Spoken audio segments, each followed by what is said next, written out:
भारत दुनिया का सबसे बड़ा लोकतंत्र है। यहाँ हर कुछ महीनों में कहीं ना कहीं चुनाव संपन्न होता है। लेकिन क्या होगा अगर ये चुनाव एक साथ हों? एक देश एक चुनाव इसी विचार की नींव है।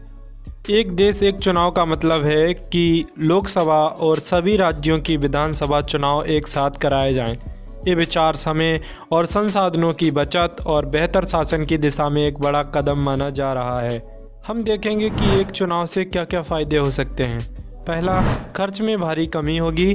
बार बार चुनाव कराने से सरकार और जनता दोनों पर वित्तीय बोझ बढ़ता है।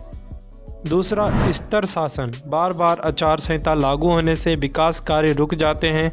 एक साथ चुनाव से विकास कार्य सुचारू रूप से चलते रहेंगे। तीसरा है वोटर की जागरूकता। सभी चुनाव एक साथ होने से मतदान का प्रतिशत बढ़ने की संभावना है। अब हम चुनौतियों के बारे में देख लेते हैं। पहली चुनौती, संविधान में संशोधन। लोकसभा और विधानसभा के कार्यकाल को एक साथ लाने के लिए बड़े बदलाव की ज़रूरत होगी। दूसरा, चुनाव की लॉजिस्टिक और पूरे देश में एक साथ चुनाव करवाना प्रशासनिक रूप से एक बड़ा कदम होगा। तीसरा, स्थानीय मुद्दों की अनदेखी। राज्यों के स्थानीय मुद्दे राष्ट्रीय मुद्दों के समान दब जाते हैं।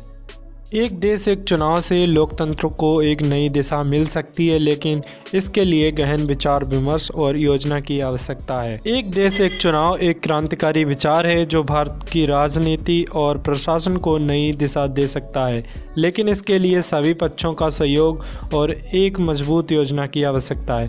दोस्तों, अगर हमारी वीडियो आपको अच्छी लगी हो तो मेरे चैनल को लाइक एंड सब्सक्राइब करना ना भूलें। जय हिंद, जय भारत।